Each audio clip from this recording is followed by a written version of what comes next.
हाँ देख लीजिए, रखी है तो अच्छी बात है, नहीं तो तुरंत मंगवा दी, कहिए 1 घंटे के अंदर लेके आए। चलिए बच्चों दिलवा देते हैं हाँ शीट आप लोगों को। देखिए अब जो हमारे नए बच्चे हैं उनके लिए मैं बता दूं, ट्रायंगल का बेसिक थियरी मैंने सब कंप्लीट करवा दिया है। क्वाड्रिलेटरल कल मैंने पढ़ा दिया, क्वाड्रिलेटरल की एक एक प्रॉपर्टी मैंने समझाना शुरू किया था। आयत में हमने पूरा दोबारा से डिटेलिंग की थी, प्रूव कराया था कि भुजाओं के मध्य बिंदुओं को मिलाने से समचतुर्भुज बनता है और इसके कोणर्धक जहां मिलते हैं वहां पर वर्ग का निर्माण होता है। इतनी बातें हमने आपको प्रूव भी करा दिया था, अब कभी भूलेंगे नहीं उसको। अब हमें बारी बारी डिटेलिंग करनी थी वर्ग की, दोबारा से समांतर चतुर्भुज का भी करना था, समचतुर्भुज का भी करना था, काइट का भी करना था। लेकिन अब इस काम को आज रोक कर हम लोग बात करेंगे, आप लोग पढ़ते रहिए उसको, लास्ट में जाते समय वर्ग की एक बार डिटेलिंग कर देंगे, ऐसे एक एक करके दोबारा दोबारा समझा देंगे। हाँ लेकिन आज से मैं स्टार्ट कर रहा हूं वृत्त। अब ये वृत्त का जो बेसिक है हमारे नए बच्चों को भी सबको समझ में आएगा, जो भी नए बच्चे हैं वृत्त आराम से समझिए आप लोग। मैं बता रहा हूं वृत्त क्या होता है, बस एक काम करिएगा, जो आपकी शीट है शीट के हिसाब से मुझे क्रम बताते जाइएगा, हेडिंग क्या क्या हेडिंग है उस हिसाब से क्रमबद्ध तरीके से चलता रहेगा, नहीं तो हेडिंग इधर उधर हो जाएगी। ठीक है, सबसे पहले आ जाइए वृत्त की बात हम करते हैं। हर एक बच्चा हमारा बेसिक वाला भी समझेगा। सर्कल, देखिए ये कोई समतल है, समतल पर कोई एक बिंदु ले लिया और इस बिंदु से बराबर दूरी पर कई सारे बिंदु ले लीजिए, कई सारे बिंदु ले लीजिए। इस समतल से बराबर दूरी पर कई सारे बिंदु आपने ले लिया, ध्यान दीजिएगा। और इन कई सारे असंख्य बिंदुओं को क्या करिए आप, मिला दीजिए, तो एक वृत्त का निर्माण हो जाता है। सर्कल इज फॉर्म, एक वृत्त का निर्माण हो जाएगा। आ गया समझ में? तो देखिएगा, जो एक आपने फिक्स पॉइंट लिया था, एक जो नियत बिंदु था, उस बिंदु को इस वृत्त का क्या कहते हैं, केंद्र कहते हैं। चित्र में ओ वृत्त का क्या है, केंद्र है। और इस नियत बिंदु से बराबर दूरी पर कई सारे बिंदु लिए गए थे, तो उस बराबर दूरी को कहते हैं इस वृत्त की त्रिज्या। असंख्य त्रिज्याएं इसकी होंगी, त्रिज्याएं असंख्य होंगी, ध्यान से देखिएगा। ये सब क्या है, त्रिज्या, ये सब है त्रिज्या। तो वृत्त की क्या डेफिनेशन मैंने बताया कि समतल पर एक बिंदु लीजिए, ये बिंदु आपने ओ ले लिया और इस ओ से बराबर दूरी पर कई सारे बिंदु लीजिए, सब तरफ से घुमाकर कई सारे बिंदु लीजिए बराबर दूरी पर। और इन बिंदुओं को जैसे ही आप मिलाएंगे एक आकृति बनेगी, इसी आकृति को बोलेंगे वृत्त, सर्कल। आया समझ में? एक आपका फिक्स पॉइंट है, यहां से फिक्स डिस्टेंस पर और कई सारे पॉइंट लीजिए, उन सारे पॉइंट्स को ज्वाइन कर दीजिए, किसका निर्माण हो जाएगा बताइए, सर्कल का निर्माण हो जाएगा। वो समतल यानी कि प्लेन में जो फिक्स पॉइंट था उसको बोलेंगे इस सर्कल का सेंटर, वृत्त का केंद्र बोलेंगे। और जो फिक्स डिस्टेंस थी, आपकी नियत दूरी जो थी, वो क्या कहलाएगी, इस वृत्त की त्रिज्या कहलाएगी। त्रिज्या की इंग्लिश होती है रेडियस, त्रिज्या को इंग्लिश में क्या बोलते हैं, रेडियस। ध्यान से देखिएगा, तो ये रेडियस हो गया आर। त्रिज्या का जो दुगना होता है उसको कहते हैं व्यास, डायमीटर, डायमीटर। सही है बच्चे, समझिएगा। यानी कि d बराबर क्या होता है आपका 2r, त्रिज्या का दुगना आपका कहलाता व्यास। जैसे ये त्रिज्या है, इसको ये एक आगे बढ़ा दीजिए तो ये पूरा क्या हो जाएगा, व्यास। अब ये व्यास नहीं हो जाएगा जोड़कर, ये व्यास पूरी स्ट्रेट लाइन जो हो जाएगी ये क्या कहलाएगी, व्यास कहलाएगी। ये व्यास बराबर क्या होता है, 2 गुणे त्रिज्या होता है, त्रिज्या का दुगना। क्लियर है सारे बच्चों को? अगला पॉइंट,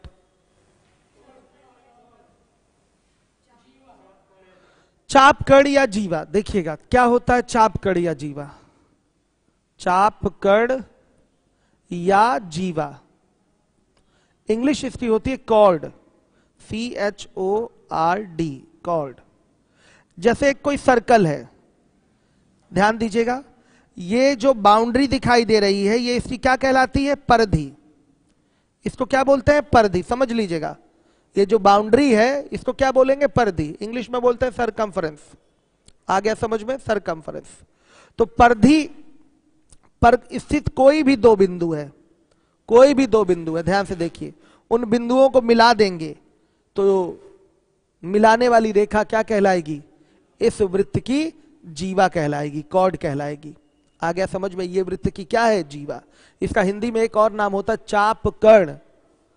चाप कर्ण, चाप क्या होता है वो आगे अभी आएगा, अगला पॉइंट होगा हमारे ख्याल से चाप।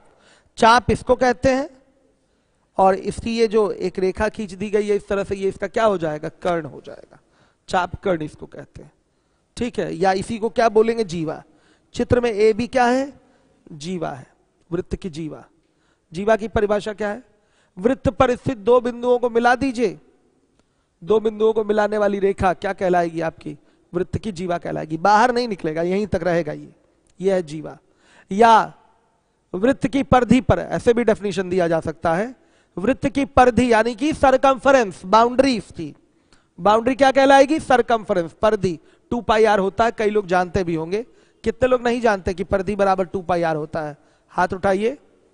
सब लोग जानते हैं, ठीक है, अच्छी बात है। तो ये परिधि कहलाती है, ये बाउंड्री। और बाउंड्री पर स्थित कोई दो बिंदु ले लीजिए, उसको मिला दीजिए, आपकी किसका निर्माण हो जाएगा, जीवा का, यानी कि इसको इंग्लिश में बोलेंगे कॉर्ड। इंग्लिश बहुत जरूरी है जानना, समझिएगा। CHORD कॉर्ड होता है, CORD कॉर्ड मतलब, CORD कॉर्ड मतलब, हाँ, वो डोरी नहीं होती, धागा डोरी, उसी को तो कहते हैं कॉर्ड। भूल गए, इतनी इंग्लिश नहीं पता आप लोग, हाँ। CORD, ये CHORD है, ये कॉर्ड है। इस कॉर्ड का मतलब हो गया जीवा, उस कॉर्ड का मतलब क्या हो गया, डोरी। क्लियर है सारे बच्चों को, एक कॉर्ड मतलब डोरी होती है, CORD होता है उसका, और एक है आपका CHORD, ये जीवा हो गई। इसके बाद अगला पॉइंट बताइएगा, कॉन्सेंट्रिक सर्कल। अभी इतना जल्दी कॉन्सेंट्रिक आ गया, क्रम थोड़ा गड़बड़ हो गया है। इसके बाद क्या आना चाहिए था, चाप आना चाहिए था। आया समझ में, क्या आना चाहिए, चाप। आर्क इसको कहते हैं, या आर्क पहले भी आ जाता तो कोई प्रॉब्लम नहीं थी। ध्यान से देखिए, चाप देख लीजिए, चाप क्या होता है, इंग्लिश में कहते हैं ARC, आर्क, ठीक। अब देखिए, चाप बचपन से आप लोग काटते आ रहे हैं। कैसे काटते थे, कंपास में पेंसिल लगाया, दीवार पे उसका रख देते थे आप लोग क्या, पॉइंट, और फिर दीवार को ही गड्ढा कर देते थे, ऐसे नहीं करते थे, ऐसे गड्ढा, पूरा चाप मतलब एक वृत्त हो जाता था। कॉपी पे भी करते थे, ऐसा नहीं है, ऐसे तुरंत पॉइंट रखा, एक चाप, एक पॉइंट रखा इधर से, एक चाप खींच जाता था, और जैसे ही इसको पूरा घुमा देते थे वो कंप्लीट सर्कल हो जाती थी। मतलब चाप क्या है, इस वृत्त का ही क्या है, भाग है, एक टुकड़ा है। चाप क्या है, वृत्त का ही एक क्या है, टुकड़ा है, समझिएगा। मतलब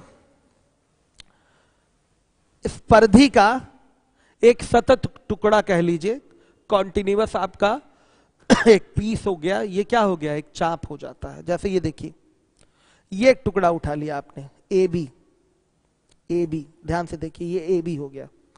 तो इस फिगर में AB क्या है, एक चाप है। अगर यहां X दे दें तो AXB एक क्या कहलाएगा, चाप, और यहां Y दे दे तो AYB भी क्या कहलाएगा, एक चाप कहलाएगा। वृत्त का एक सतत टुकड़ा जो है, और इसको इंग्लिश में बोलेंगे कॉन्टिन्यूअस पीस हो गया, एक कॉन्टिन्यूअस पीस है, कहीं से ब्रेक डाउन इसका हुआ नहीं है, ब्रेक है नहीं, यहां से चला यहां तक, ठीक है, तो ये क्या हो गया, एक चाप।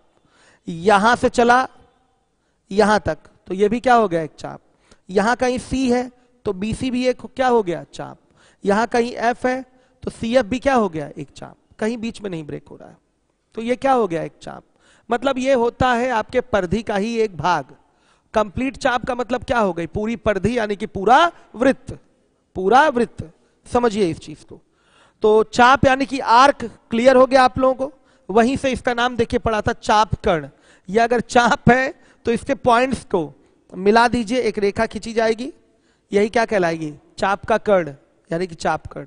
इसी को कहते हैं हिंदी में जीवा। चाप कर्ण बोलिए या जीवा बोलिए, इंग्लिश क्या है, कॉर्ड है, कॉर्ड। तो ये हो गया आपका। क्लियर है सारे बच्चों को, कोई डाउट तो नहीं। अब चाप के बाद अगला पॉइंट क्या है, हाँ, तो आ जाइए वृत्तखंड पे। हम आ जाएंगे कॉन्सेंट्रिक बाद में बता देंगे, ठीक है, थोड़ा क्रम इधर उधर है। आ जाइए, इसके बाद हम लोग आएंगे किस पर, वृत्तखंड पे आते हैं, ठीक है। वृत्तखंड देखिए क्या है। एक खास बात और, इस चित्र में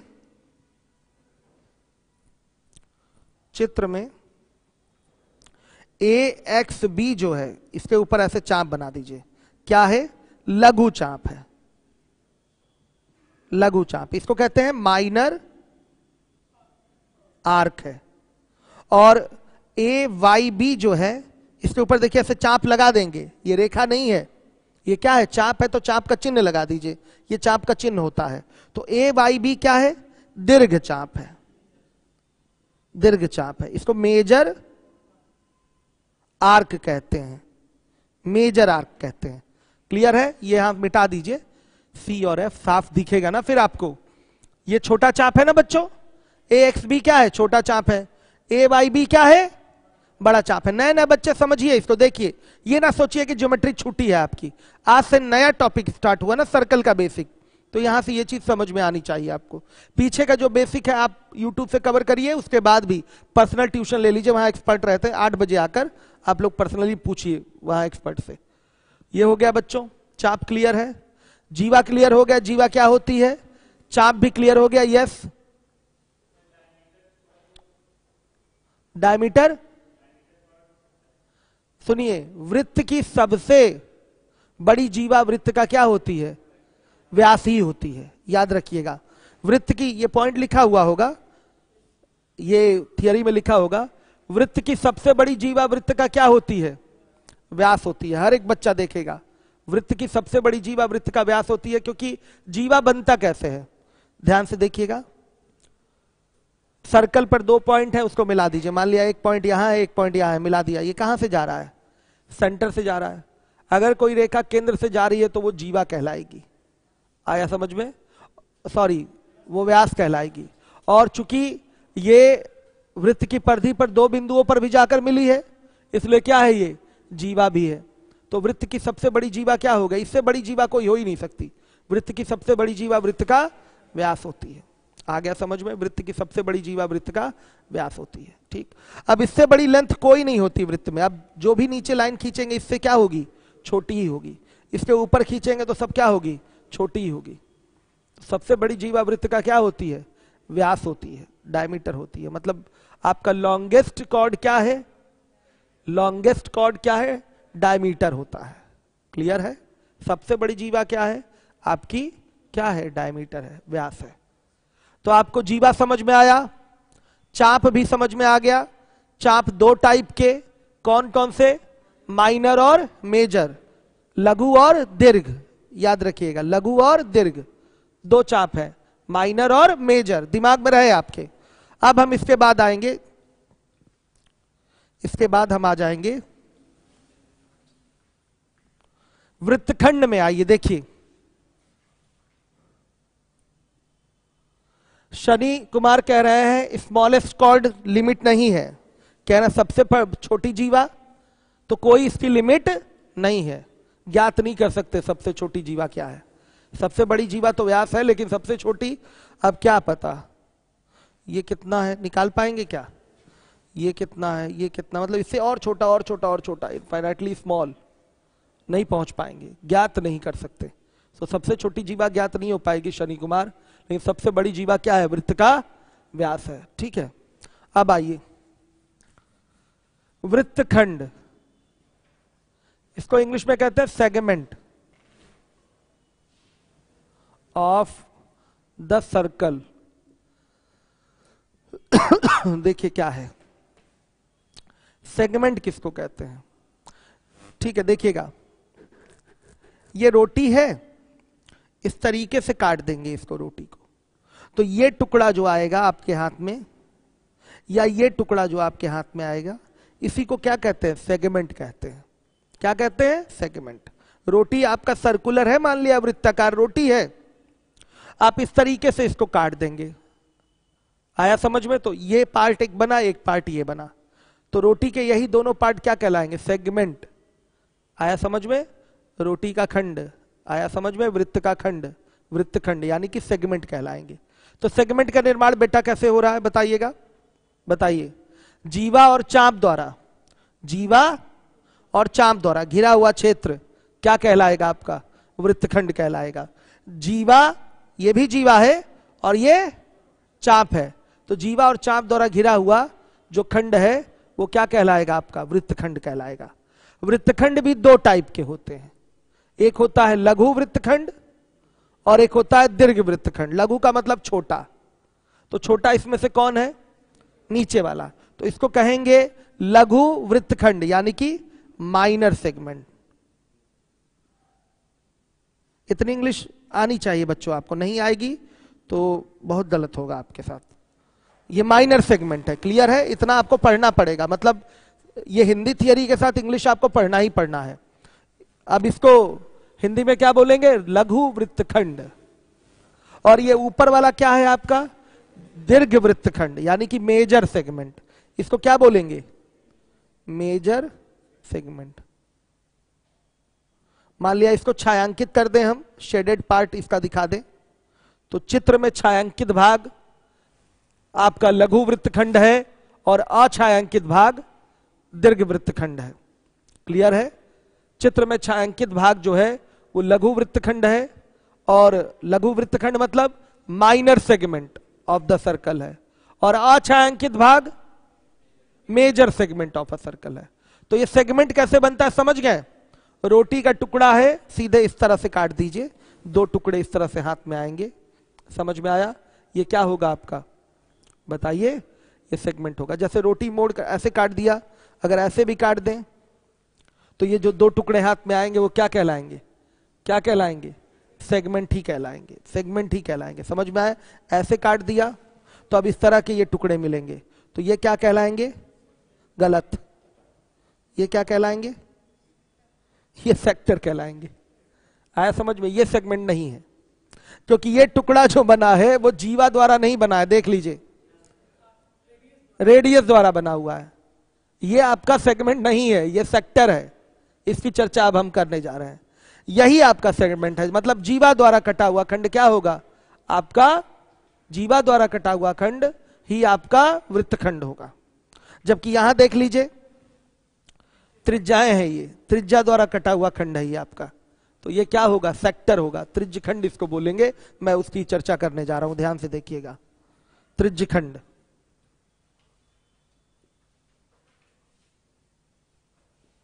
सेक्टर ऑफ द सर्कल। ध्यान से देखिए, सेक्टर ऑफ द सर्कल ये क्या होता है?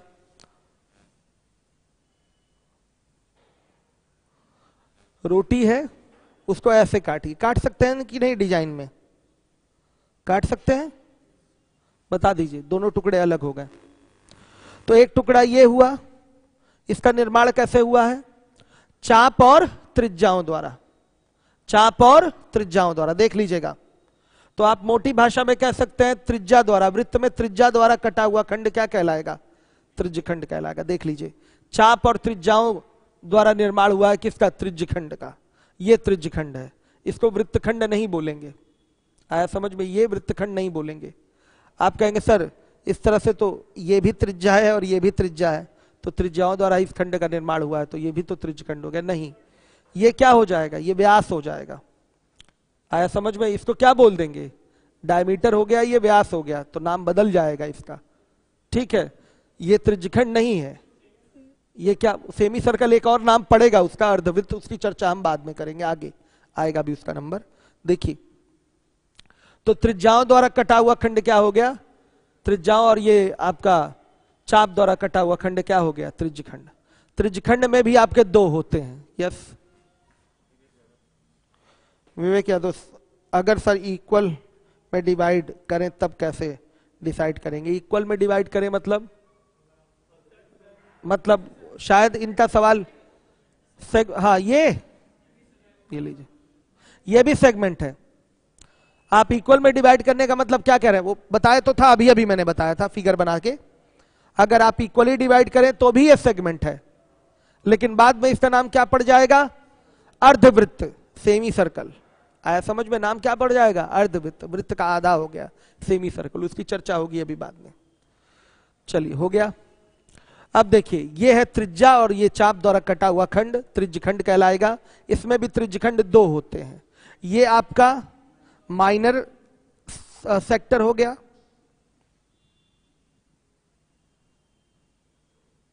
छायांकित भाग माइनर सेक्टर हो गया, अछायांकित भाग मेजर सेक्टर हो गया। सही है, ये मेजर सेक्टर हो गया। कोई डाउट किसी को? अब बोलिए अगला पॉइंट। छेदक रेखा आ चुके हैं, ठीक। तो यहीं पर आप समझ लीजिए क्या, अर्धवृत्त। वृत्त को इस तरह से बांट देंगे, व्यास द्वारा बांटेंगे तो हमेशा क्या बनेगा? अर्धवृत्त का निर्माण होगा। दो अर्धवृत्त यहां खिंच गए, व्यास द्वारा बांट दिया एक बार आपने, तो किसका निर्माण हो जाएगा? अर्धवृत्त। आधा वृत्त ही आपका। क्लियर है? अब इसके बाद आ जाइए वृत्त की छेदक रेखा। इसको कहते हैं सेमी सर्कल, इंग्लिश में कहते हैं। क्या कहते हैं? Semi circle. अब आ जाइए वृत्त की छेदक रेखा। ये छोटे छोटे पॉइंट्स हैं, क्लियर होने चाहिए आपको। सेगमेंट और सेक्टर क्लियर हो गया ना आप लोगों अच्छे से?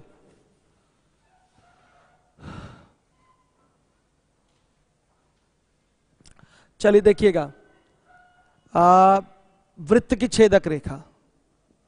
वृत्त की छेदक रेखा यह है आपका सेकेंट ऑफ द सर्कल। ठीक, इसमें क्या है? ये कोई वृत्त है, अगर कोई रेखा, ध्यान से देखिए, वृत्त को दो बिंदुओं पर काटती हुई निकल जा रही है तो इसको क्या कहेंगे? वृत्त की छेदक रेखा बोलेंगे। आ गया समझ में? ये वृत्त की क्या है? छेदक रेखा है, छेद के निकल जा रही है।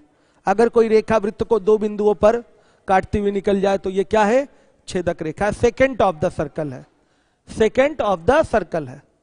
अगर आपका नहीं निकल रहा है काटते हुए, ध्यान से देखिए, केवल यहीं आके ये रुक गया यहां पर, तो ये भी वृत्त की क्या है?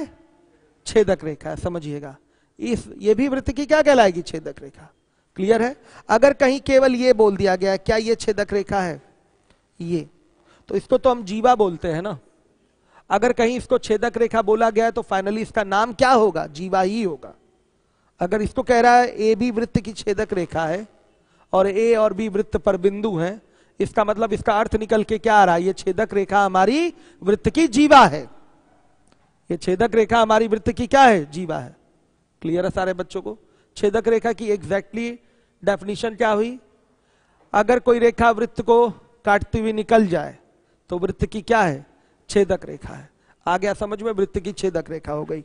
तो ये चित्र में एल आपकी वृत्त की छेदक रेखा है, सेकेंड ऑफ द सर्कल है। अगला पॉइंट, केंद्र रेखा। केंद्रक रेखा नहीं कहते उसको, उसको क्या कहते हैं? केंद्र रेखा कहते हैं। Centre line of the circle, centre line of the circle, केंद्र रेखा। ध्यान दीजिएगा, बच्चा एक कह रहा है कि अगर ये सेंटर से होके जाए तो क्या होगा? अभी भी ये क्या है? छेदक रेखा ही है। अगर ये सेंटर से भी होके जाएगी तो ये क्या है? छेदक रेखा है। हमने डेफिनेशन क्या बोला छेदक रेखा का? अगर कोई रेखा वृत्त को काटती हुई निकल जा रही है, क्या है? छेदक रेखा। अगर रुक भी गई यहां तो भी क्या कहलाएगी? छेदक रेखा। वैसे डेफिनेशन जो याद कराया जाता है बचपन में वो यही याद कराया जाता है, अगर कोई रेखा वृत्त को काटती हुई निकल जा रही है तो वृत्त की क्या है? छेदक रेखा। अब इसमें ये कोई कंडीशन थोड़ी डाला गया है कि सेंटर से होके ना जाए या सेंटर से होके जाए, मतलब ये कहीं से जाए, सेंटर से होके भी जा सकती है और बिना सेंटर के भी वो जा सकती है, कहीं से होके जाए। मतलब इसकी डेफिनेशन एग्जैक्टली क्या है? दो बिंदुओं पर क्या हो? काटेगी, निकलेगी, तभी तो छेदक रेखा होगी। अगर केवल इतने की बात की जाए, ये क्या है? ये छेदक रेखा है? नहीं, ये छेदक रेखा नहीं है। वृत्त कहां पूरा छेद हुआ बताइए? छेद होने का मतलब ये यहां भी छेद हो, अब ये छेदक रेखा है। क्लियर हो गया? अब इसके बाद क्या है? केंद्र रेखा। ध्यान से देखिए, केंद्र रेखा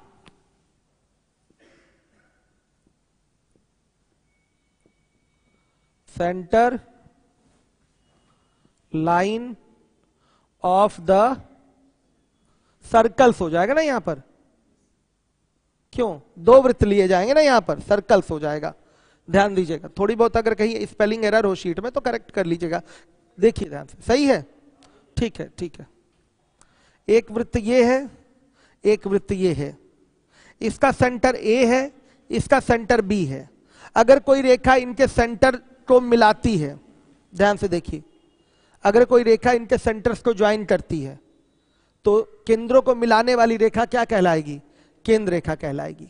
आ गया समझ में, केंद्रों को मिलाने वाली रेखा केंद्र रेखा कहलाएगी, ये आपका डेफिनेशन है। दोनों केंद्रों को मिलाने वाली रेखा केंद्र रेखा। चित्र में ए बी क्या है, केंद्र रेखा है। चित्र में ए बी क्या है, केंद्र रेखा है, centre line of the circles है। आ रहा है समझ में। यहां पर सेंटर्स को ये मिलाने वाली रेखा होती है, दो वृत्तों के केंद्रों को मिलाने वाली रेखा वृत्तों की क्या कहलाएगी, केंद्र रेखा कहलाएगी। अगला पॉइंट, हाँ एकदम जरूरी नहीं, हो सकता है इक्वल हो भी, हो सकता हो इक्वल ना भी हो। आ रहा है समझ में, हो सकता हो दोनों वृत्त टच कर रहे हो, ये भी हो सकता है। तो यहां पर मान लिया सी और डी है, तो चित्र में सी डी क्या है, इसकी केंद्र रेखा है। आ गया समझ में। मतलब कुल मिला के डेफिनेशन क्या है केंद्र रेखा की, कि सेंटर को मिलाने वाली रेखा क्या कहलाती है, केंद्र रेखा कहलाती है। बच्चों क्लियर हो गया। सर्कल के बीच में रेखा क्यों जाएगी सर, उसे क्या है, मतलब प्रवेश टेक कह रहे हैं, सर्कल के बीच में रेखा क्यों जाएगी सर, यूज क्या है। अच्छा देखिए, यूज तो कुछ भी हो सकता है। देखिए क्वेश्चन में इसका इन सब का यूज होता है। अगर कोई क्वेश्चन दिया गया है, कोई रेखा सेंटर से होके जा रही है, अब क्या करेंगे उसका, जा रही है तो जा रही है, मुझे व्यापार में 20% का लाभ हो रहा है तो हो रहा है, बस आपको 10% की हानि हो रही है तो हो रही है। अब इसमें क्या मतलब, सवाल बनता है ना, वो तो क्वेश्चन बनेगा, कह देगा रेखा इधर से गई, उधर से गई, ऐसे गई वैसे गई, तो वो तो सवाल के ऊपर निर्भर करता है। तो हमको उसी हिसाब से क्वेश्चन के अकॉर्डिंग फिगर बनाना पड़ता है। तो प्रवेश कह रहे हैं कि इसका क्या यूज है, सेंटर से होके क्यों जाएगी, ठीक है, तो इसका कोई आंसर नहीं बनेगा, वो क्वेश्चन पे डिपेंड करता है प्रवेश बेटा, ध्यान दीजिएगा। चलिए अब इसके बाद उभयनिष्ठ जीवा पे आ जाइए।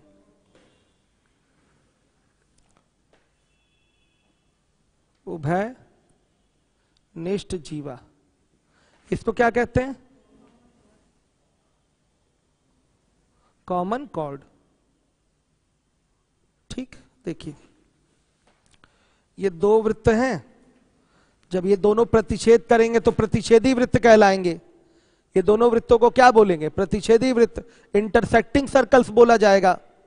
वृत्त अगर काटे एक दूसरे को तो प्रतिच्छेदी वृत्त है, इंटरसेक्टिंग सर्कल्स कहलाएगा।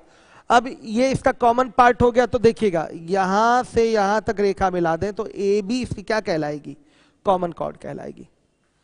ए बी कॉर्ड है इस सर्कल का भी, ए बी कॉर्ड है इस सर्कल का भी, दिखाई दे रहा है, दोनों सर्कल में कॉर्ड है कि नहीं ए बी, तो ए बी दोनों सर्कल की क्या कहलाएगी, कॉमन कॉर्ड कहलाएगी, उभयनिष्ठ जीवा कहलाएगी।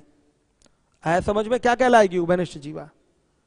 अब इसके बाद उभयनिष्ठ जीवा और केंद्र रेखा की प्रॉपर्टी भी होती है, जो कि एग्जाम के लिए बहुत इंपॉर्टेंट होती है। इसी में आगे दिया गया है कि अगले पीछे के पॉइंट में आगे क्या, बस इतना ही लिखा गया है, प्रॉपर्टी दिया है इसका कि ये इसको बराबर भाग में केंद्र रेखा बांटेगी, दिया है ना, ठीक है। ये सब नया अपडेट कराया हूं। चलिए, नहीं तो ये सब मैं क्वेश्चन में पहले बताता था, जब क्वेश्चन आता था तो ये मैं बताता था कि ये केंद्र रेखा हो गई।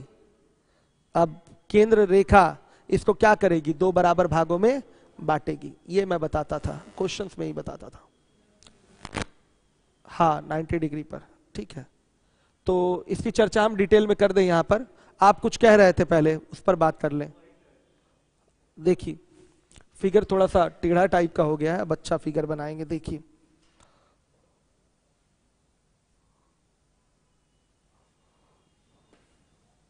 हम एक छोटा वृत्त ले लें, एक बड़ा, नहीं तो आप लोग सोचेंगे कि बराबर रहने चाहिए, ऐसा कुछ नहीं है।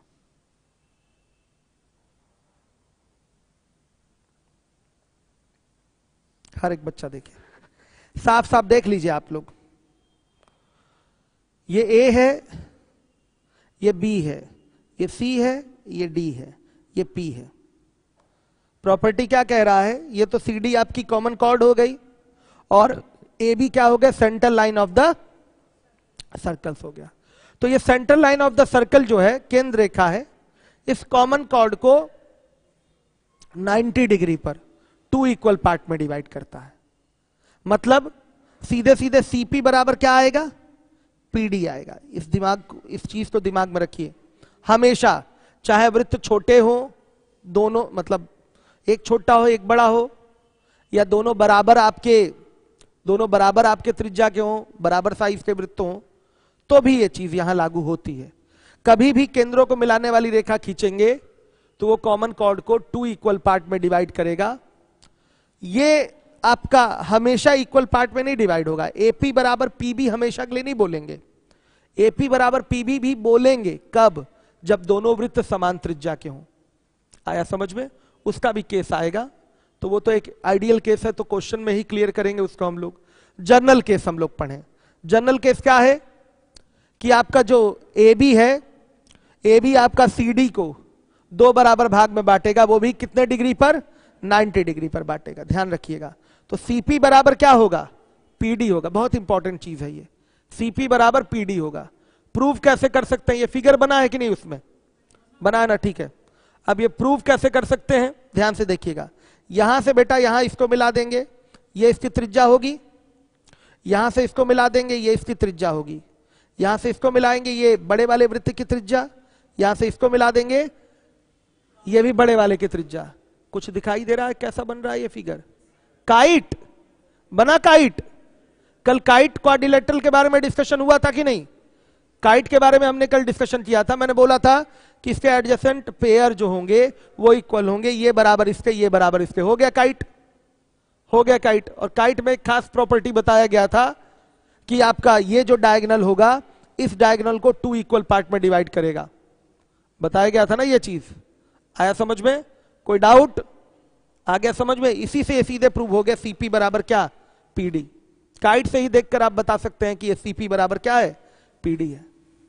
आया समझ में, क्लियर है।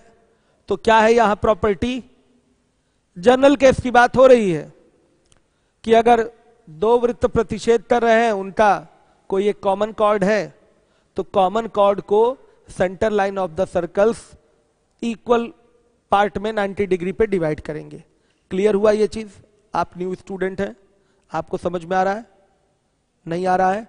और कोई बच्चा जो नया है, आपको समझ में आ रहा है ये, आपको भी नहीं आ रहा है, आपको भी क्लियर नहीं हुआ? आप काइट की प्रॉपर्टी पढ़ी है? अभी काइट नहीं पढ़ी है, ठीक है। काइट देख लीजिए, एक ऐसा क्वाड्रिलेटरल होता है, ऐसा। काइट की हिंदी नहीं, पतंग बोलते हैं वैसे, नहीं काइट को काइट ही लिख के हमेशा पूछता है एग्जाम में। अब देखिए, इसको कहते हैं काइट। इसमें ये साइड इस साइड के बराबर और ये साइड इस साइड के बराबर होती है, ठीक। ये एक विकर्ण कहलाता है, ध्यान दीजिएगा, और एक विकर्ण ये कहलाता है। इसके विकर्ण 90 डिग्री पर इंटरसेक्ट करते हैं। इंटरसेक्ट का मतलब प्रतिच्छेद, काटते हैं, ठीक। उसके बाद एक प्रॉपर्टी और आपको बताया गया था कि ये जो डायगोनल होगा, इस डायगोनल को 2 बराबर भाग में बांटता है। 2 बराबर भाग में क्या करता है, विभाजित करता है। यह चीज प्रूव हो सकती है कहां से, कॉन्ग्रुएंसी से। इस ट्रायंगल में क्या दिखा दीजिए, कॉन्ग्रुएंसी। अपने आप ये बराबर इसके आ जाएगा। और इस ट्रायंगल में कॉन्ग्रुएंसी दिखा दीजिए, या अपने आप भी ये बराबर ये आ जाएगा। चूंकि नए बच्चे आए हैं तो उनको ना कॉन्ग्रुएंसी पता है ना इंटरसेक्शन पता है, मतलब स्टार्टिंग से चीजें छूटी हैं तो प्रॉब्लम तो रहेगी, समस्या तो रहेगी। जैसे इस बच्ची को इनको प्रॉब्लम हो गई, मैंने इसको काइट बोल दिया तो बच्ची को काइट ही नहीं पता है। जो भी नया बच्चा है उसको काइट नहीं पता रहेगा तो कैसे समझेगा, उसको प्रॉब्लम तो आएगी। इसलिए बेसिक हम लोग पहले कवर कर लेंगे, फिर आगे की थियरी चलती रहेगी, ये भी समझा दिया जाएगा आपको। चलिए अब ध्यान दीजिएगा, समझ में आया? देखिएगा, ये काइट इस तरह से बन रहा है। फिगर एक बार और देख लीजिए, ये सर्कल है और ये एक सर्कल है। ये कॉमन कॉर्ड सेंटर लाइन हो गया। यहां से अगर इसको मिलाएंगे तो क्या ये त्रिज्या होगी वृत्त की, छोटे वाले वृत्त की त्रिज्या आर। सेंटर से परिधि के किसी बिंदु को मिला दीजिए, त्रिज्या होगी कि नहीं? अगर यहां से ये इस वृत्त का एक पॉइंट है कि नहीं परिधि पर, इसको मिला देंगे, ये भी आर होगी। अब उसी तरह से इसको यहां से मिला देंगे, इस वृत्त की त्रिज्या कैपिटल आर, इस वृत्त की त्रिज्या कैपिटल आर, क्या बना? काइट बना। काइट बनाइए। अभी बहुत कुछ सीखना है, परेशान कोई नहीं होगा, कोई भी मेरा नया स्टूडेंट। अभी रुके रहिए, मैं बेसिक क्लास चलवा दूंगा, आज नहीं, संडे को चलवाता हूं बेसिक क्लास प्रॉपर, जो छूट गया है आप लोगों का। लेकिन फिर भी यूट्यूब से देख देख के कवर करिए। अभी देखा नहीं है ना एक भी क्लास आपने यूट्यूब पे, तो यूट्यूब पे आप लोग देखिए, उसमें प्लेलिस्ट में जाइएगा, ज्योमेट्री बना हुआ है ना प्लेलिस्ट में, पहले लेक्चर से देखिएगा, बीच के लेक्चर से नहीं। और कुछ भी एक भी सेकंड स्किप मत करिएगा, कुछ भी भगा के नहीं देखना, आराम से देखिए। 1 घंटा, एक घंटे की कई सारी क्लासेस हैं, तो क्लास की रिकॉर्डिंग है, देखिएगा। इसी क्लास में जो मैं पढ़ा रहा हूं, देखिए रिकॉर्डिंग भी होती रहती है प्रॉपर यूट्यूब पे अगर लाइव है तो। अब देखिए यहां पर ये 90 डिग्री का क्या बनेगा? एंगल होगा, 90 डिग्री पर ही ये इंटरसेक्ट करेगा, और ये वाला जो आपका पार्ट है, इस पार्ट के क्या हो जाएगा? इक्वल हो जाएगा। काइट से आपने बता दिया, सीधे काइट बोला, और काइट के हिसाब से ये इसके क्या हो गया? बराबर। अब बच्चों के मन में आ रहा है, कई लोग कमेंट भी कर रहे हैं कि दोनों वृत्त को बराबर करिए, तो क्या होगा? दोनों वृत्त को अगर आप बराबर कर देंगे, अगर इस तरह से ये क्या कर रहे हैं? प्रतिच्छेद कर रहे हैं। प्रतिच्छेद मतलब इंटरसेक्ट कर रहे हैं, तो ये आपका कॉमन कॉर्ड ए बी हो जाएगा, और सेंटर हो गया, मान लिया इसका सी डी हो गया, मान लिया सी डी हो गया, ये centre line of the circle हो गई, ये कॉमन कॉर्ड। इसमें क्या होगा? जब दोनों वृत्त, यहां ध्यान रखिएगा, दोनों वृत्त क्या है यहां पर? आपके इक्वल हैं। अब क्या होगा? यहां इसको मिलाएंगे, यहां इसको मिलाएंगे, यहां इसको मिलाएंगे, यहां इसको मिलाएंगे, हर एक बच्चा देखे। अब ये बनेगा एक रोम्बस। क्या बनेगा? रोम्बस। ये भी रेडियस, ये भी रेडियस, इसकी भी रेडियस वही, इसकी भी रेडियस वही, तो ये बनेगा रोम्बस। अब जब ये रोम्बस हो गया, तो ये तो कंफर्म है कि ये दोनों उसके डायगोनल होंगे, और डायगोनल एक दूसरे को 90 डिग्री पर बाइसेक्ट करते हैं। ये अलग बात है, डायगोनल बराबर नहीं होते। तो इसके सहारे भी ये प्रूव हो गया आपका कि आपका ये टुकड़ा इसके बराबर और ये टुकड़ा इसके बराबर, रोम्बस वाली प्रॉपर्टी से। अब हमारे नए बच्चों को रोम्बस ही नहीं पता है, समचतुर्भुज क्या होता है, तो यहां प्रॉब्लम उनको फेस करना पड़ेगा।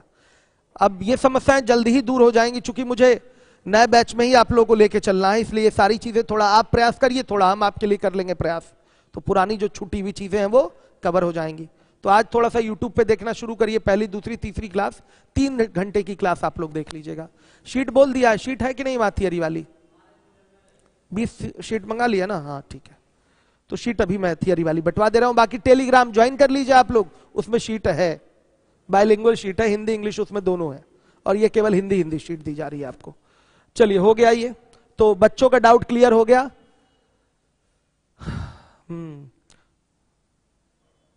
शेयर कोई नहीं करेगा भाई? हाँ, शेयर का ऑप्शन नहीं आ रहा ना इसमें? अच्छा ऑप्शन आएगा, शेयर मत करिए कहीं, कहीं किसी ग्रुप में शेयर मत करिए। क्लास ये प्राइवेट है, ये आपकी क्लास प्राइवेट है, और कोई नहीं देख रहा है, केवल आप ही लोग पढ़ रहे हैं और कोई नहीं, ठीक है? तो अब अगला पॉइंट बोलें आप। अच्छा रिजल्ट आ गया, तो अब हम बता देते हैं आप लोग को कॉन्सेंट्रिक सर्कल, सही है? कॉन्सेंट्रिक सर्कल की हिंदी होती है संकेंद्रीय वृत्त। संकेंद्रीय वृत्त, ध्यान से देखिएगा।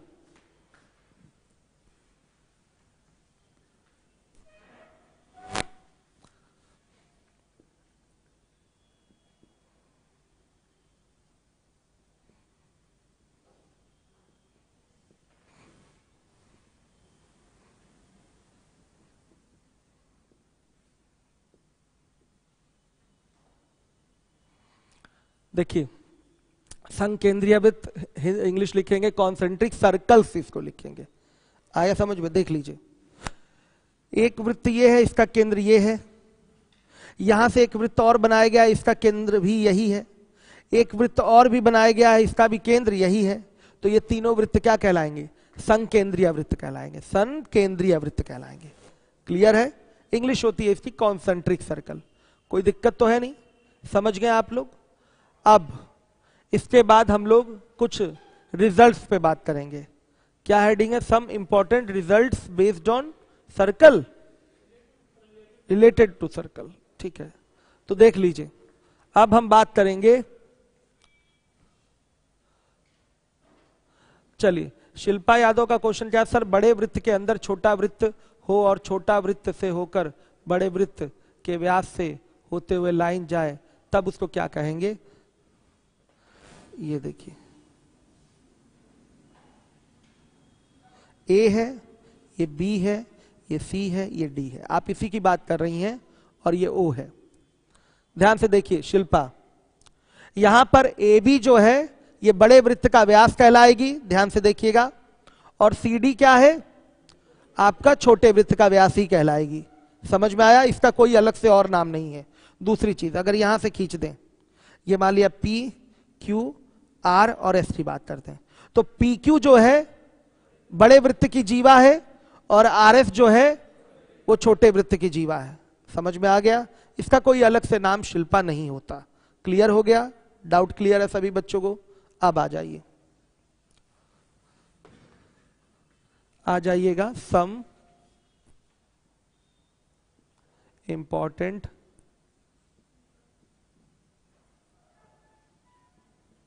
Results related to circle.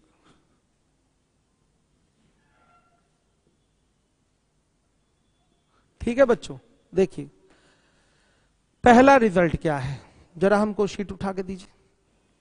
क्रम देखना है ना बच्चों, क्रम छूटे ना। पहला यही होगा कि देख लीजिए, पहला रिजल्ट क्या है?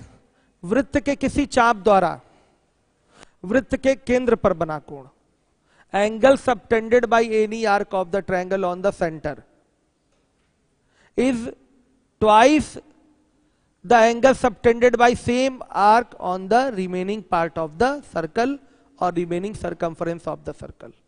मतलब क्या?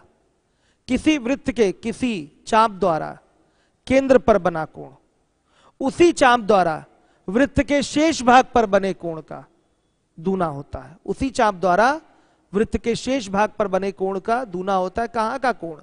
केंद्र का। कहां का कोण? केंद्र का। देखिए चाप एक ही रहेगा, फिगर देखिएगा, चाप एक ही है, ए बी।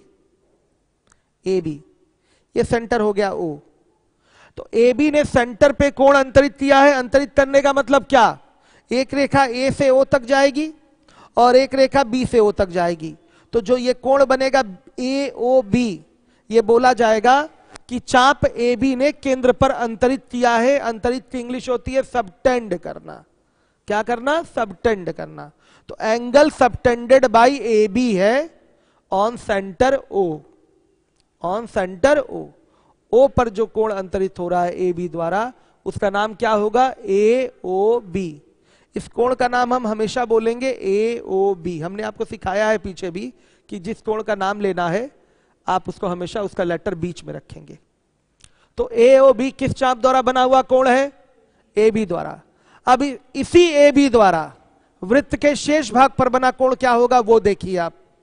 ए बी जब ले रहे हैं तो ए बी छोड़ने के बाद जो भाग बचेगा उसको बोलेंगे शेष परिधि या वृत्त का शेष भाग।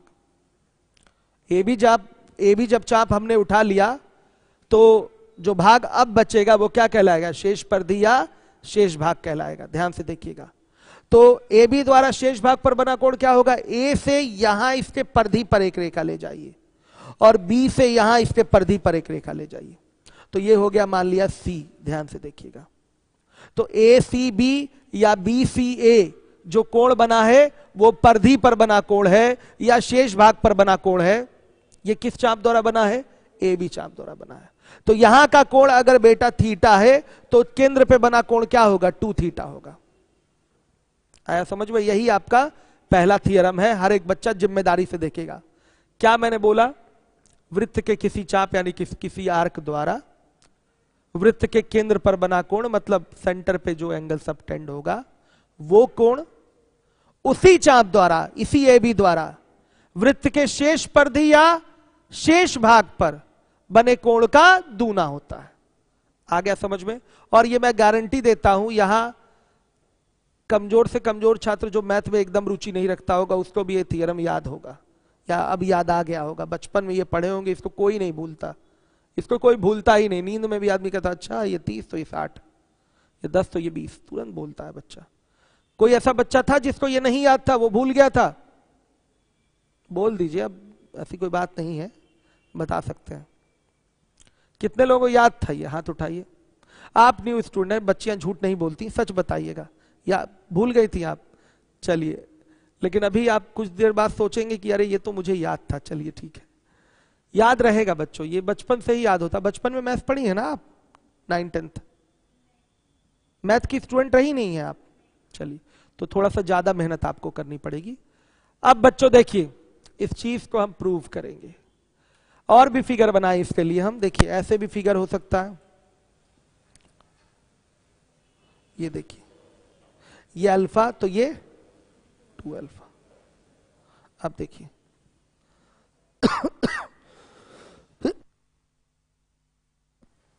अभी ऐसे भी हो सकता है, ठीक है? ये अल्फा तो ये 2 अल्फा। ऐसे नहीं हो सकता। ये ए बी द्वारा बना हुआ कोण है, और ये ए बी द्वारा शेष भाग पर बना हुआ कोण नहीं बोला जाएगा, क्योंकि ये परिधि को टच नहीं किया है। परिधि को टच करेगा तभी ये कोण बना हुआ माना जाएगा। समझिए बात को, परिधि को ये टच नहीं किया। टच करना अनिवार्य है, इस पे जाए, बाहर ना निकल जाए। अब ऐसे नहीं होगा, ये नहीं हो जाएगा कि इस तरह से बना और ये ऐसे निकल गया, ये नहीं। आपका परिधि पर टच होना चाहिए वो कोण, तब वो परिधि पर अंतरित कोण या वृत्त के शेष भाग पर अंतरित कोण बोला जाएगा, सबटेंडेड एंगल। क्लियर है? Subtended angle. अब देखिए, इसको हम आइए प्रूव कर देते हैं आपके लिए। नोट करने की आवश्यकता नहीं, केवल देख लीजिए बस। देखिए, ए है, बी है, ओ है। ये देखिएगा, यहां से बेटा कंस्ट्रक्शन कर लीजिए। पता है ना आपको, प्रूव दैट वगैरह के क्वेश्चन आते हैं तो कंस्ट्रक्शन करना पड़ता है। ये स्ट्रेट लाइन खींच लीजिए, खींच लिया। अब आप जानते, थोड़ा और अच्छा फिगर बनाएंगे।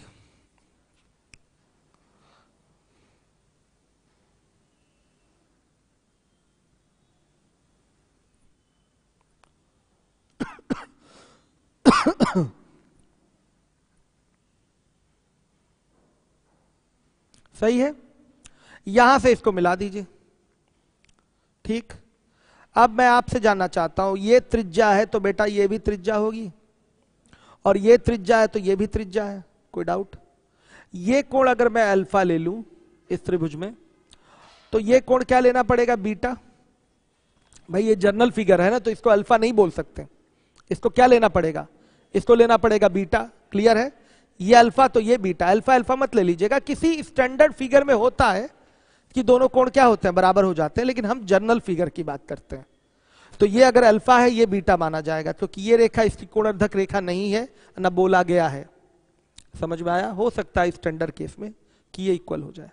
तो मैं आपसे जानना चाहता हूं, अगर ये अल्फा है तो क्या ये कोण भी अल्फा होगा? क्यों होगा? ये प्रॉपर्टी आपको बताया गया है कि बराबर भुजाओं के सामने के कोण बराबर होते हैं। याद आया? बताया गया है। किसी त्रिभुज में बराबर भुजाओं के किसी त्रिभुज में बराबर भुजाओं के सामने के कोण क्या होते हैं? बराबर होते हैं। ये भुजा, इसकी माप आर है, इस भुजा की माप क्या है? आर है। तो आर के सामने अल्फा है, तो इस आर के सामने भी अल्फा होगा। सेम यही प्रॉपर्टी यहां भी लगेगी। किसी त्रिभुज में बराबर भुजाओं के सामने के कोण बराबर, इस आर के सामने बीटा है, और इस आर के सामने ये भी क्या होगा? बीटा होगा। अब एक प्रॉपर्टी और बताई गई है आपको। ये देखिए, त्रिभुज का ये बाह्य कोण होगा, ये रेखा बाहर निकल गई है, एक्सटीरियर एंगल है। ये एक्सटीरियर एंगल क्या होता है? Sum of its opposite interior angle होता है। मतलब त्रिभुज का जो बाह्य कोण होता है सुदूर अंतः कोणों के योग के बराबर होता है। समझिएगा। तो ये अल्फा है, ये अल्फा है, तो ये क्या हो जाएगा? 2 अल्फा। क्लियर हुआ?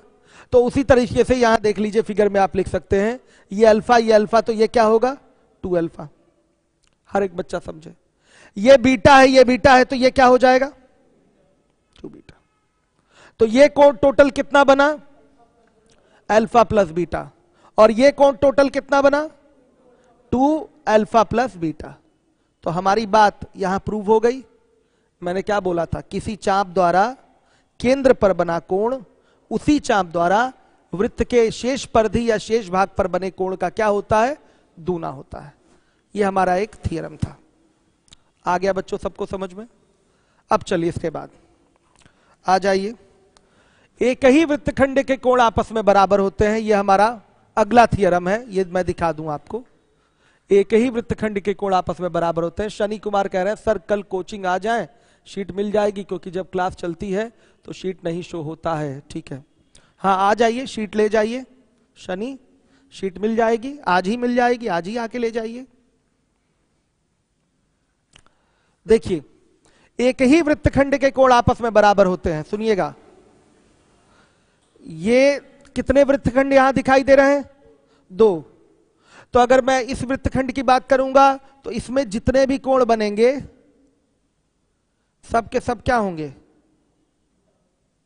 आपस में बराबर होंगे। अल्फा तो ये भी अल्फा, तो ये भी अल्फा, तो ये भी अल्फा, असंख्य कोण बनेंगे, सारे के सारे क्या होंगे, बराबर होंगे। ये बेटा दूसरा वृत्तखंड है, ये दूसरा वृत्तखंड है। इसमें जितने कोण बनेंगे वो आपस में बराबर होंगे। ये बीटा तो ये बीटा, तो ये भी बीटा। इसको अल्फा नहीं बोलेंगे, इसको अल्फा नहीं बोलेंगे। ये अलग एक वृत्तखंड है, ये वृत्तखंड अलग है, ये सेगमेंट अलग, ये सेगमेंट अलग। तो हमारा स्टेटमेंट क्या है, एक ही वृत्तखंड के कोण आपस में क्या होते हैं, बराबर। तो ये वृत्तखंड अलग है तो इसके सभी कोण अल्फा अल्फा अल्फा है, और ये वृत्तखंड अलग है तो इसके कोण क्या है, बीटा बीटा बीटा है। ये वाला कोण लेना है, इधर से नहीं लेना है, नीचे वाला नहीं, ठीक है, ऊपर वाला कोण लेना है। आ रहा है समझ में? क्लियर हुआ? ये प्रूव कैसे होगा, देखिए आप अभी अभी एक आपने थ्योरम प्रूव किया है कि वृत्त के किसी चाप द्वारा वृत्त के केंद्र पर बना कोण उसी चाप द्वारा वृत्त के शेष भाग पर बने कोण का दूना होता है। आपने अभी अभी प्रूव किया है, इसी से ये प्रूव हो जाएगा।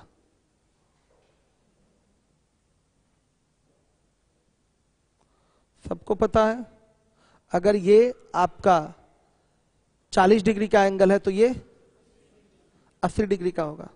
बेटा ये देखिए, ये 80 है तो 40, ये 80 है तो 40, ये 80 है तो 40। अब देख लीजिए आप क्या हो रहा है यहां पर, प्रूव हुआ कि नहीं? आप यहां से अगर जीवा खींच देंगे, जीवा अगर आपने खींच दिया तो ये हो गया एक वृत्तखंड, और एक ही वृत्तखंड के कोण आपस में क्या हो गए, बराबर हो गए। हो गया प्रूव? क्लियर है सारे बच्चों को? अब देखिए इसको हम कह सकते हैं, इसमें देख लीजिए, एक ही चाप द्वारा बने कोण क्या होंगे आपके, एक ही तरफ एक ही चाप द्वारा बने हुए कोण सामने की ओर एक तरफ आपस में क्या होंगे, बराबर। ये एक चाप है ए बी, जो जितने कोण बने हैं वो सब के सब क्या हैं, एक ही चाप द्वारा शेष भाग पर बने कोण बराबर होंगे, एक ही चाप द्वारा केंद्र पर बने कोण भी क्या होंगे, बराबर होंगे। इसकी चर्चा होगी कल। ठीक है बच्चों, समय हो चुका है आपका। आज थोड़ा सा लेट चली है क्लास, लेकिन चिंतित होने की जरूरत नहीं। आप लोगों के पास काम बहुत ज्यादा है, चीजों को जो पढ़ाया गया, रुके रहिएगा, चीजों को जो पढ़ाया गया उसको अच्छे से दोहराइए, लापरवाही कोई नहीं करेगा। ज्योमेट्री की थियरी एक एक चीज एकदम एग्जैक्टली क्लियर होना बहुत जरूरी है। और मन में जो डाउट आ रहा है, रुकिए मैं बच्चों के कमेंट देखूंगा अभी, यूट्यूब वालों के, उनको छोड़ा नहीं जा सकता। लीवोलन पे कोई कमेंट था? सबका क्लियर था? चलिए रुके रहिए जरा, इन बच्चों के कमेंट में देख लूं। सर अलजेब्रा की शीट नहीं है, नहीं है तो कितनी बार बांटे हैं, अब कितनी बार बांटे भाई? नए स्टूडेंट रहेंगे तो मिल जाएगा, पुराने स्टूडेंट को नहीं मिलेगा। शनि कुमार थैंक्स, ठीक शीट। सर छोटे सर्कल के प्रतिच्छेद रेखा होगा, छोटे सर्कल का प्रतिच्छेद रेखा, इस बच्चे का सवाल क्या है? सत्यम अग्रहरी, ये सवाल समझ में आया आप लोगों को? छोटे सर्कल का हाँ प्रतिच्छेद, कॉन्सेंट्रिक सर्कल को भी तो काटेगा, कोई रेखा काट रही है तो प्रतिच्छेद रेखा ही सत्यम कहलाएगी, ऐसा थोड़ी है। सर बड़े वृत्त के अंदर छोटा वृत्त, अच्छा हाँ ये तो इनका हो गया क्वेश्चन, ठीक है। चलिए चलिए बहुत बढ़िया, ईमानदारी से पढ़ते रहिए। और 1-2 दिन की बात है, 3 दिन की, हम क्लास और प्रॉपर आपका फिर से ओपन वो है ही, सारी चीजें चल ही रही हैं। आप लोग नए बच्चे भी आ ही रहे हैं, समझ में आ ही रहा है आप लोगों को। जो चीजें मंडे से एकदम समझ में आएगा, अर्थमेटिक वाला परसेंटेज चलेगा, उसके बाद ये काम करना पड़ेगा हम लोग को, क्योंकि इसको अभी 45 दिन और पढ़ना है इसी में। तो 45 दिन मतलब समझिए 2 महीना हो गया, नुकसान नहीं उठाया जा सकता ना 2 महीने का लॉस। इसलिए हम थोड़ी मेहनत कर लेंगे, 7-8 घंटे की मेहनत है, हम लोग का सारा कवर हो जाएगा जो छूटा है। तो उस पे लग जाइए, यूट्यूब पे आज से ही लग जाइएगा। शीट आप लोगों को थियरी वाली आई कि नहीं? क्या कह रहे हैं? फोन ही नहीं उठा रहे, तो थोड़ा सा वेट कर लीजिए जिनके पास शीट नहीं है, थोड़ा सा वेट कर लीजिए जिनके पास शीट नहीं है। अभी शीट आ जाएगी, फोटो क्लिक करके इनको शीट दे देना, बाकी लोग जाए। ठीक है, किनके पास शीट नहीं है? ठीक है, अभी रुके रहिएगा, शीट आ जाएगी, 10 मिनट वेट कर लीजिए और बच्चे जाएं। सोशल डिस्टेंसिंग मास्क कहाँ है?